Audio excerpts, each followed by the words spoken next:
ఓం సర్వచైతన్యరూపాం తాం ఆద్యాం విద్యాంచ ధీమహి బుద్ధిం జ్ఞాన ప్రచోదయాతు. జ్ఞానయోగి శ్రోతృగణానికి స్వాగతం. ఆ 5 కన్యలు, గంధర్వ కన్యలు తమ యొక్క ప్రాంతాన్ని విడిచిపెట్టి ఆ బ్రహ్మచారి దగ్గరికి వచ్చి అతన్ని ఏదో రకంగా వివాహం చేసుకోవాలి, ఏదో రకంగా అతన్ని మనస్సుని మరల్చి తమ వైపు తిప్పుకొని మొత్తం మీద ఆ వివాహం ద్వారా తాము సంతోషించాలి, ఆనందించాలి అని ఆలోచిస్తున్నారు తప్ప అతడి యొక్క బాధలు కానీ అతడికి సంబంధించిన వ్యవహారాలు కానీ వాళ్ళ దృష్టిలో లేవు. ఎందుకంటే వాళ్ళది ఒకటే ధ్యేయం, అతడు చాలా అందంగా ఉన్నాడు, తాము చాలా అందంగా ఉన్నాము, అటువంటప్పుడు మేము వివాహం చేసుకోవాలి అంతే తప్ప మరొక ఆలోచన వాళ్ళకి లేదు. అందుకనే ఏమయ్యా, నీవు బ్రహ్మచారివి, అందులో ఎవరివి? నువ్వు సాక్షాత్తు ఒక తపస్సు చేసుకునేటటువంటి వాడివి, నువ్వు వటువువి. అందుకని మేము గంధర్వ స్త్రీలం, ఎంతో అందంగా ఉన్నటువంటి వాళ్ళం, మా తల్లిదండ్రులు చాలా గొప్పవాళ్ళు, అయినప్పటికీ కూడా నీ వివాహం చేసుకోవడానికని వెనకాడుతున్నావు, అది పద్ధతి కాదు. కాబట్టి ఏదో రకంగా నీవు మమ్మల్ని వివాహం చేసుకోవాల్సింది. వివాహాలు చాలా రకాలుగా ఉన్నాయి కదా, అందులో ఎవరికి చెప్పక్కర్లేదు, మీకు నాకు కనుక కలిసినట్టయితే చాలు, గాంధర్వ వివాహం చేసుకుందాం. కాబట్టి మమ్మల్ని గాంధర్వ వివాహంతో నీవు మమ్మల్ని చేపట్టవలసింది. వివాహాలు 8 రకాలని చెప్తారు పెద్దలు. అందులో ప్రాజాపత్యం, రాక్షసం, అలాగనే గాంధర్వం ఇట్లాంటివి ప్రసిద్ధమైన వివాహాలు ఉన్నాయి. తల్లిదండ్రులు కుదిర్చి చేసినటువంటి దాన్ని ప్రాజాపత్యం అంటారు. అంటే వాళ్ళు యొక్క కోరికతోటి వాళ్ళు ఎవరిని కుదర్చాలి, ఎటువంటి వాడు తమకి అల్లుడిగా అటువంటి వాడు ఉండాలి, ఈ అమ్మాయికి ఎవరు తగినటువంటి వాడు అన్నీ ఆలోచించి వెనక ముందులో ఆలోచించి అసలు వివాహం అనేది అటు 7 తరాలు ఇటు 7 తరాలు కూడా చూసి వివాహం చేయమన్నారు. ఇప్పుడు అవన్నీ జరుగుతున్నాయా అంటే అది ప్రశ్నార్థకమే. ఏమైనప్పటికీ వివాహం అనేది ఒక తేలికైన వ్యవహారం కాదు, 100 ఏళ్ళు పంటది, 100 ఏళ్ల జీవితానికి సంబంధించిన వ్యవహారం. కాబట్టి ఎంతో ఆలోచించి కానీ ఒక వివాహాన్ని తల్లిదండ్రులు కానివ్వండి, పెద్దలు కానివ్వండి నిర్ణయించరు. అటువంటి యొక్క వివాహాన్ని ఎవరికీ సంబంధం లేకుండా ఆ కన్య ఆ వరుడు ఇద్దరు కనుక ఇష్టపడితే అది గాంధర్వ వివాహం అంటారు. అటువంటిదే మనకి శకుంతల దుష్యంతుల యొక్క కథలో మనకి కనిపిస్తుంది భారతంలో ఉన్నటువంటి పద్ధతిలో. కాబట్టి అలాగనే రాక్షస వివాహం అంటే ఆ తల్లిదండ్రులు సంబంధం లేదు, కన్యకి కూడా సంబంధం లేదు, ఆ కన్యను కూడా ఎత్తుకొచ్చి తాను వివాహం చేసుకోవడం అనేటటువంటిది ఉన్నదే అది రాక్షస వివాహం అంటారు. నిజంగా రాక్షసత్వమే అది. కన్యకి మా యొక్క మనస్సును కూడా తెలుసుకోకుండా తీసుకుని వచ్చి వివాహం చేసుకోవడం ఉన్నదే అది రాక్షస వివాహమే అవుతుంది. కాబట్టి అవన్నీ సమస్య లేదండి, మీరు మాత్రం మమ్మల్ని తప్పకుండా గాంధర్వ వివాహంలో చేసుకోవలసింది, గాంధర్వ వివాహం మనందరికీ కూడా అనుకూలమైనది అని నచ్చ చెప్పారట ఈ గంధర్వ కన్యలు ఆ మునికుమారుడితోటి. అప్పుడు ఆయన అన్నాడట, మీరు చెప్పినటువంటి విషయాలు చాలా బాగానే ఉన్నాయి, అయితే ధర్మాన్నే ధనంగా నమ్ముకుని సంచరించేటటువంటి వ్యక్తికి మీ మాటలు నాకేవి చెవికెక్కట్లేదు. ధర్మం, అర్థం, కామం, మోక్షం అనే ఈ 4 పురుషార్థాలు కూడా యథార్థంగా ఖచ్చితంగా ఎవరైతే సేవిస్తారో ఆ సేవించినప్పుడు మాత్రమే అవి సఫలీకృతం అవుతాయి, అతడు సఫలీకృతుడు అవుతాడు. అంతేగాని వేటిని సంబంధం లేకుండా మనకు తోచినటువంటి విధంగా మనకు నచ్చినటువంటి విధంగా సంచరించడం భావ్యం కాదు. అందుకనే ధర్మశ్చార్థశ్చ కామశ్చ మోక్షశ్చై తచ్చతుష్టయం యథోక్తం సఫలం జ్ఞేయం విపరీతం తు నిష్ఫలం. ఈ 4ంటిని యథాతథంగా ఏదైతే పెద్దలు చెప్పారో, ఏదైతే ఆర్ష సంప్రదాయంలో ఉన్నదో, ఏదైతే మునీశ్వరులు ఈ 4 పురుషార్థాలు విశిష్టమైనవని చెప్పారో వాటిని ఆ రకంగానే ఆచరించితే మనకి ఆనందం, సుఖం, మన జీవితాలు సుభిక్షంగా ఉంటాయి తప్ప లేకపోతే ఇష్టం వచ్చినట్లుగా ఎవరికి ఇష్టం వచ్చినట్లుగా వాడు కామం, ఎవరికి ఇష్టం వచ్చినట్టుగా వాడు డబ్బు అంటే అర్థం అలా గనక సంచరించి పద్ధతి ధర్మాన్ని పూర్తిగా భ్రష్టత్వం గనక వహింపజేసినట్టయితే ఏం జరుగుతుంది, అది నిష్ఫలమవుతుంది అని అంటున్నాడు. అంతేకాకుండా కాబట్టి మీరు ఎన్నన్నా చెప్పండి, మీ మాటలు మీరే అంటున్నారే తప్ప నా మాట వినిపించుకోవటం లేదు. కాబట్టి మీరు ఎన్ని చెప్పినప్పటికీ నేను ప్రస్తుతం వివాహం చేసుకునే స్థితిలో లేను. అది కూడా మా గురువు గారి ఆజ్ఞకు అయితే తప్ప, బ్రహ్మచర్యాశ్రమం పూర్తి కావాలి, గురువు గారి యొక్క ఆజ్ఞ కావాలి, అప్పుడు మాత్రమే నేను వివాహం చేసుకుంటాను తప్ప మరొక రకంగా చేసుకోను అని చాలా ఖచ్చితంగా ఖండితంగా చెప్పాడట. దానితోటి వాళ్ళకి చాలా ఆశ్చర్యం కలిగింది. ఒక రకంగా ఏం చేయాలో తోచని పరిస్థితి ఏర్పడిపోయింది. ఇంకేమిటయ్యా బలవంతం, వాళ్ళ చేతిలో ఉన్నది వాళ్ళ 5గురు, ఈయన ఒక్కడే, కాబట్టి బలవంతం చేయడం ఒక్కడే మార్గం అని అనుకున్నారు. అనుకుని ఒకళ్ళు చూసుకున్నారట. అందులో ప్రమోదిని అనేటటువంటి ఒక ఆమె కన్య, ఆవిడ ఏం చేస్తుందటంటే ఆవిడే అతని యొక్క పాదాలు పట్టుకుందిట. చూడండి, అంటే పాదాలు కదలకుండా బిగించి పడేసింది. అలాగనే సుశీల సుస్వర అనేటటువంటి వాళ్ళిద్దరు కూడా అతని 2 చేతులు పట్టుకున్నారట. అంతే, వారు ఇంకేమి చేయడం మొదలుపెట్టారయ్యా అంటే అతన్ని కౌగిలించుకున్నారు. అంటే బలవంతంగా అతన్ని కౌగిలించుకున్నారు. తమ యొక్క మనస్సుకు నచ్చినటువంటి వరుడు కాబట్టి, తమ మాట వినటం లేదు కాబట్టి ఇంకా బలవంతంగానే అతన్ని తమ స్వాధీనం చేసుకోవాలి అని అనుకుని ఆ రకమైనటువంటి మరి కార్యక్రమానికని పూనుకున్నారు. వాళ్ళు ఆలింగనం చేసుకోవడమే కాదు, ముద్దులు పెట్టుకోవడం మొదలుపెట్టాట. చూడండి, ఇంతకంటే దారుణం ఉంటుందా? మరి ఒక బ్రహ్మచారి బాబోయ్ నేను వివాహం చేసుకోను, మిమ్మల్ని నేను ఏలుకోను అంటున్నా కూడా ఆ గంధర్వ కన్యలు ఈ రకమైనటువంటి కార్యక్రమానికని పూనుకున్నారు. అంటే వాళ్ళ యొక్క అహంకారం. కారణం ఏమిటంటే మంచి వంశంలో పుట్టాం మేము, మాకు బాగా డబ్బు ఉన్నది, మా తల్లిదండ్రులు చాలా గొప్పవాళ్ళు, మేము ఏం చేసినా చెల్లుతుంది. ఎందుకంటే దేవలోకంలో ఉండేటటువంటి వాళ్ళకి కొన్ని ముఖ్యమైన పద్ధతులు ఉంటాయి. వాళ్ళకి కామరూపం ఒకటి, కామ సంచారం ఒకటి, 2 ఉంటాయి.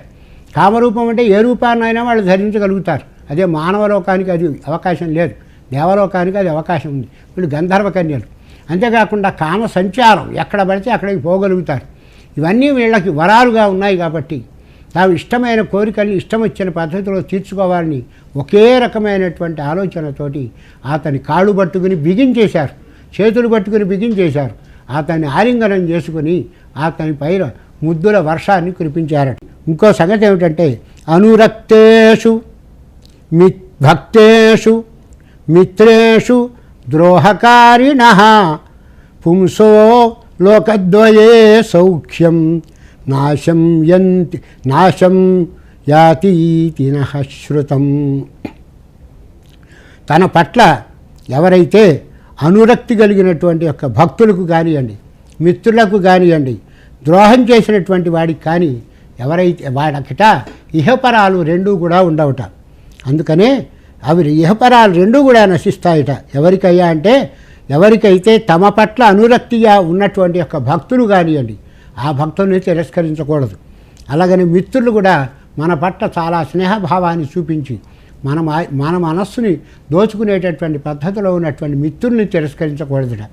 అలాగనే ద్రోహం చేసినటువంటి ఎవరైతే ఉంటారో ఇటువంటి వాళ్ళకి ద్రోహం కనుక చేసినట్టయితే, అంటే మంచి భక్తులకి మంచి మిత్రులకి తమ ఇష్టపడినటువంటి వాళ్ళకి ద్రోహం చేసినట్టయితే వాళ్ళకి పుట్టగతులు ఉండవు. కారణం ఏమిటి?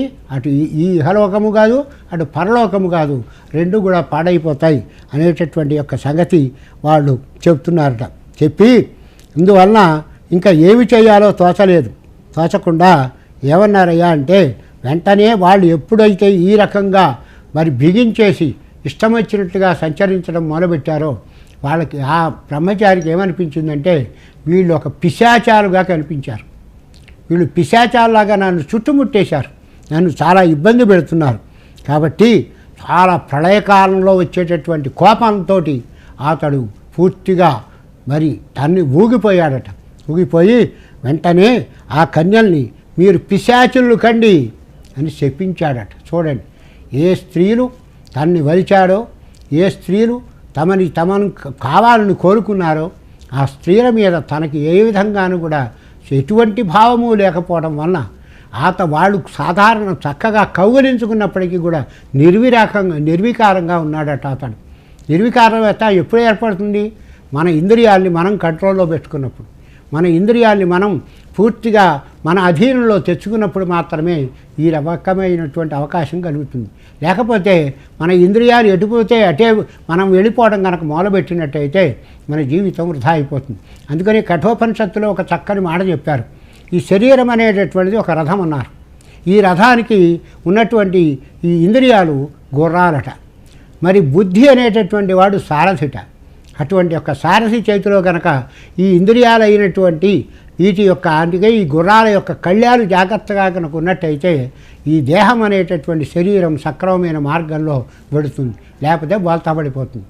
ఏ ఇంద్రియం చెప్పినట్టుగా కనుక ఆ బుద్ధి అనేటటువంటి సారథి కనుక అసలినా ఆ కళ్యం కాస్త జారిపోతుంది. అతడి యొక్క మరి చేతిలో నుంచి అధీనం తప్పిపోయి ఆ మొత్తం బండి బోల్తా పడిపోతుంది. కాబట్టి ఈ శరీరాన్ని సంరక్షించుకోవాల్సిన పద్ధతి, ఇంద్రియాల్ని మనం అధీనంలోకి తెచ్చుకోవాల్సిన అవసరం ఉన్నది. లేకపోతే ఇంద్రియాల చేతిలో మనం ఉన్నట్టయితే మన జీవితం దుర్భరం, పూర్తిగా సర్వనాశనం అయిపోతుంది. కాబట్టి ఇక్కడ కూడా ఇతడు నిర్వికారుడిగా ఉన్నాడట. అంటే ఎంత గొప్ప విషయం, ఎంత అతను తన యొక్క ఇంద్రియ నిగ్రహం కలిగిన వాడో మనకు ఆశ్చర్యం. ఎందుకు బ్రహ్మచర్యం ఒక్కటే కాదు, అతని ఇంద్రియ నిగ్రహం కూడా కలిగినటువంటి వాడు. నిజానికి అంత అందమైన స్త్రీలు అతని దగ్గరికి వచ్చి వరించి అతన్ని మరి ఈ రకమైనటువంటి పద్ధతులు చేసినప్పటికీ అతడు నిర్వికారంగా ఉన్నాడు అంటే సామాన్యమైనటువంటి విషయం కాదు. అందుకనే తరువాత దానికి కోపం వచ్చేసింది. అయ్యో, నేను ఇంత చెప్పినా నన్ను వినిపించుకోలేదు, నేను చెప్పినటువంటి మాట వీళ్ళ బుర్ర లోపలికి రాలేదు, వీళ్ళ చెవుల్లోకి చొరటలేదు అని మీరు పిశాచులు కండి అని చెప్పించాడట. దానితోటి వాళ్ళకి అంతులేని తీవ్రమైన కోపం వచ్చేసింది. ఏం చేయడానికి తోచలేదు, శపించేశాడు. తామును వరించినటువంటి వాడు తమని వరించకపోగా పైగా ఒక శాపం కూడా పెట్టాడు. దానితోటి వాళ్ళకి ఎటు పాలుపోక ఏం చేయాలో తోచక, ఏవయ్యా నువ్వు మమ్మల్ని శాప పెట్టావు కాబట్టి మా శాప కారణం మేము కూడా శాపం ఇస్తున్నావు, నువ్వు కూడా పిశాచివి కావాల్సింది అని శాపం పెట్టారట.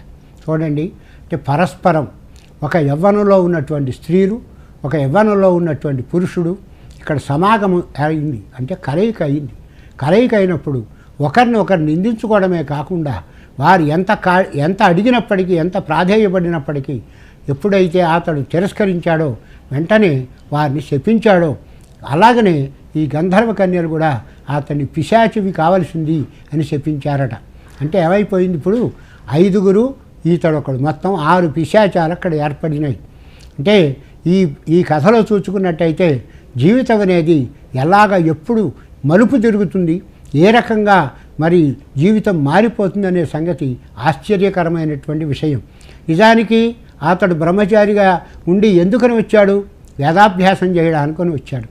వేదాభ్యాసం చేసుకొని తన గురువుగారి యొక్క అనుమతి పొంది చక్కగా హాయిగా వివాహం చేసుకుందామనే దృష్టిలో ఉన్నటువంటి ఒక వ్యక్తి అనుకోకుండా అతని యొక్క పద్ధతి మారిపోయింది. అతడు అవతల వాళ్ళని శపించవలసిన అగత్యం ఏర్పడింది. పైగా వాళ్ళ చేత శపింపబడ్డాడు కూడా. తాను పిశాచి అయిపోయాడు, వాళ్ళని పిశాచాలుగా మరి శపించాడు. అంటే ఏమైపోయింది, ఇప్పుడు ఒక కథ సుఖాంతం కాకుండా ఇక దుఃఖాంతం కింద మారిపోయింది వీళ్ళ యొక్క కథ గమనం లోపల. ఇది చాలా ఆశ్చర్యకరమైన అనుకోనటువంటి యొక్క సంఘటన. ఈ రకంగా ఆ ప్రాంతమంతా తిరగటం మొదలుపెట్టారు. ఎప్పుడైతే ఒకరు పిశాచాలుగా కావాల్సింది అని శపించుకున్నారో, ఇంకేముంది పిశాచాల యొక్క పద్ధతి ఏమిటి, ఒక తీరు లేదు, తెన్ను లేదు, ఇష్టం వచ్చినట్టుగా అటు సంచరించడం మొదలుపెట్టారు.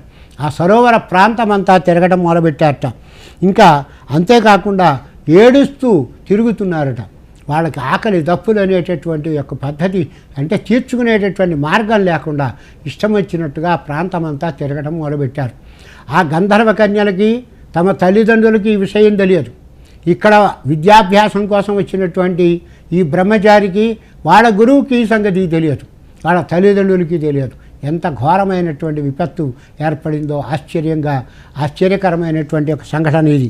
అందుకనే ఏం జరుగుతుందయ్యా, పూర్వార్జితమైనటువంటి అనగా పూర్వజన్మలో, ఈ జన్మలో చేసుకున్నది కాదు, పూర్వజన్మలో చేసినటువంటి ఏదైనా సరే కర్మని మనం అనుభవించగా తప్పదు. క్షపయంతి విపాకం తం పూర్వోపాత్తస్య కర్మణః స్వకాలేతు ఫలం త్యేవ పూర్వోపాత్తం శుభాశుభం స్వచ్ఛయాయువ దుర్వారం దేవానామపి పార్థివ. ఓ రాజా, పూర్వజన్మలో చేసినటువంటి మంచి కానివ్వండి చెడు కానివ్వండి, మంచి అయినా అనుభవించవలసిందే, చెడైనా అనుభవించవలసిందే. కానీ ఈ జన్మలో చేసినటువంటి పాపం పుణ్యం ఈ జన్మలోనే అనుభవిస్తామనడం చాలా తక్కువ అవకాశం. ఎందుకంటే క్రితం జన్మలో ఎప్పుడో చేసుకుంటాయి. ఎందుకంటే ఇది 84 లక్షల జీవరాశులు ఉన్నటువంటి యొక్క వ్యవహారం. ఈ 84 లక్షల జీవరాశుల్లో మనం క్రితం జన్మలో ఏమిటో మనకు తెలుసా? అయితే జంతువునాం నరజన్మ దుర్లభం అని, ఈ నరజన్మ ఎత్తినటువంటిది చాలా దుర్లభమైనటువంటిది అన్నారు. అంటే ఎన్నో రకాలైనటువంటి జీవరాశులు అన్నీ కూడా ఈ 84 లక్షల జీవరాశుల్లో ఎన్ని మనం జన్మలు ఎత్తామో మనకు తెలియదు. అది తెలిస్తే ఇంకేముంది? తెలియకుండా మనం అలా జన్మలు ఎత్తు పునరపి జననం పునరపి మరణం జరుగుతూనే ఉన్నది. ఈ ఒక సైకిల్ లాగా, ఒక చక్రంలాగా ఈ మొత్తం ప్రపంచం అనేటటువంటి చక్రంలో తిరిగి కొట్టుమిట్టాడుతూనే ఉన్నాం. ఎన్నో జన్మలు ఎత్తుతూనే ఉన్నాం. కానీ ఈ జన్మ ఎత్తేటటువంటి ముందు ఎన్ని పాపాలు చేశామో ఎన్ని పుణ్యాలు చేశామో మనకు తెలియదు. ఇదంతా చిత్రగుప్తుడు ఎక్కడో రాసుకుని ఉంటాడు. కాబట్టి వాటి ప్రకారమే క్రితం జన్మలో చేసినటువంటి యొక్క పద్ధతుల ప్రకారమే ఈ జన్మ అనేటటువంటిది ఏర్పడుతుంది అని పెద్దలు అంటారు. కాబట్టి క్రితం జన్మలో చేసినటువంటి పుణ్యపాపాలని ఆఖరికి దేవతలు కూడా తప్పించుకోలేరు అని అంటున్నారు. కాబట్టి వారి తల్లిదండ్రులు కూడా ఏం చేస్తారు? పిల్లల పరిస్థితి ఇట్టా ఉంది, అందుకని వాళ్ళ తల్లిదండ్రులు కూడా ఏడుస్తూ ఇక్కడ అయ్యో మా పిల్లలు ఇలా అయిపోయారే, తెలియకుండా ఎన్నో ఆశలు పెట్టుకున్నాం వీళ్ళ మీద, ఎన్నో కలలు కన్నామేం వీళ్ళ కోసం అని వాళ్ళు కూడా రోధిస్తూ ఆ ప్రాంతమంతా తిరగటం మొదలుపెట్టారట. ఆ కన్యలకు నిజానికి ఎంతో ఆనందించారు. ఎన్నో రకాలుగా వీణ విద్య, అంతేకాకుండా వేణు విద్య ఇవన్నీ నేర్చుకున్నారు. చక్కని నాట్యం చేయగలరు. ఎన్ని చేసినప్పటికీ కూడా వాళ్ళు ఎందుకు పనికిరానటువంటి వాళ్ళలాగా పిశాచాలలాగా తిరగటం మొదలుపెట్టారు. వాళ్ళ యొక్క ప్రారంధాన్ని మరి అనుభవించవలసినటువంటి పరిస్థితి ఏర్పడింది. అక్కడనే తిరుగుతూ ఆహారం కోసమని ఆ సరోవర ప్రాంతమంతా తిరుగుతూ కాలక్షేపం చేస్తూ ఉన్నారట. అయితే అదే సందర్భంలో కొన్నాళ్ళు గడిచిపోయింది. ఒక రోజా 2 రోజుల చాలా కాలం గడిచిపోయింది. చాలా కాలం గడిచిన తర్వాత వాళ్ళ పుణ్యవశాన అన్నట్టుగా ఒక సందర్భం ఏర్పడింది. అక్కడికి స్నానం చేయడం కోసమని ఆ సరోవరంలో లోమశ మహర్షి అనేటటువంటి ఆయన వచ్చాట. ఆయన ఎటువంటి వాడయ్యా అంటే మహా తపోనిష్ఠా గరిష్ఠుడు, ఎంతో విద్వాంసుడు, ఎన్నో రకాలైనటువంటి ఒక పద్ధతులకు తెలిసినటువంటి వ్యక్తి. అందులో కాకుండా ఆయన దయార్ద్ర హృదయుడు, దయ కలిగినటువంటి హృదయం కలిగినటువంటి వాడు. అటువంటి వాడు ఆ ప్రాంతానికి వచ్చేటప్పటికి వీళ్ళకేమిటి ఆకలితోటి అలమటించిపోతున్నారు. వాళ్ళు ఎవరు దొరుకుతారా, ఏం తిందామా అని ఆలోచిస్తున్నారు ఈ పిశాచాలు. అంటే ఆ బ్రహ్మచారిగా ఉన్నటువంటి పిశాచి, ఆ గంధర్వ కన్యలు పిశాచాలుగా ఏర్పడినటువంటి, అంటే మొత్తం 6 పిశాచాలు అక్కడ మొత్తం ఎవరు దొరికితే వాళ్ళ మీద పడిపోయే స్థితి లోపలికి తయారయ్యారు. దానితో ఎప్పుడైతే లోమశ మహర్షిని చూచారో, అమ్మో దొరికేసింది ఇంకేమిటి మనకు ఆహారం అనుకుని ఒక్కసారిగా అతని మీద పట్టడానికని ప్రయత్నం చేశారట. అయితే సామాన్యుడు ఆయన, తపోనిష్ఠా గరిష్ఠుడు, ఎంతో మరి ఎన్నో రకాలైనటువంటి పద్ధతి తెలిసినటువంటి వాడు. అతన్ని చూచేటప్పటికిట ఒక సూర్యుడి ముందు మరి అతని కిరణాలకి ఎదురుగా మనం వెళ్ళలేనటువంటి పద్ధతిగానే అతడి యొక్క తేజస్సుకి, ఆ తేజస్సుకి వీళ్ళంతా విలవిలా తన్నుకున్నారట. అతడి దగ్గరికే వెళ్ళలేకపోయారట. అతన్ని దగ్గరికే పోలేనప్పుడు ఇంకేమిటి చేసేది, అతన్ని ఏమీ చేయలేకపోయారట. దానితోటి ఏమిటి పరిస్థితి, ఇలా వచ్చింది, ఏదో దొరక్క ఆహారం దొరికింది, ఇది కాస్త అనుభవిద్దామంటే ఇలా జరిగింది అని మళ్ళీ గోరబెడుతూ ఆ సరోవరం చుట్టూరా గిరగిరా తిరుగుతున్నారట. అదే సందర్భం లోపల మరి ఇంకేమి చేయాలని తోచక ఇంతలోపలికి అక్కడ వాళ్ళు గిరగిరా తిరుగుతున్నటువంటి సందర్భంలో వేదనిధి అయినటువంటి ఒక బ్రాహ్మణుడు ఆ ప్రాంతానికి వచ్చాడట. ఎప్పుడైతే ఈ లోమశ మహర్షి కనపడ్డాడో అతన్ని చూసేటప్పటికీ ఎంతో ఒక్కొక్కడిని చూస్తే మనం నమస్కారం పెట్టబుద్ధి అవుతుంది. ఒక్కొక్కడిని చూస్తే ఏదో అంటారు, సామెత ఒకటి ఉన్నది, ఒకళ్ళు చూస్తే పెట్టబుద్ధి అవుతుంది, ఇంకోళ్ళు చూస్తే మొట్టబుద్ధి అవుతుందని. కాబట్టి ఈతన్ని చూసేటప్పటికీ నమస్కారం పెట్టబుద్ధి వేసిందట ఆ వేదనిధి అయినటువంటి బ్రాహ్మణోత్తముడికి. వెళ్ళి వెంటనే ఆ లోమశ మహర్షికి సాష్టాంగ నమస్కారం చేశాడట. చేసి, అయ్యా మీరు ఈ ప్రాంతానికి రావడమే కాదు, మీ దర్శనం నాకు లభించడం నాకు చాలా పుణ్యం.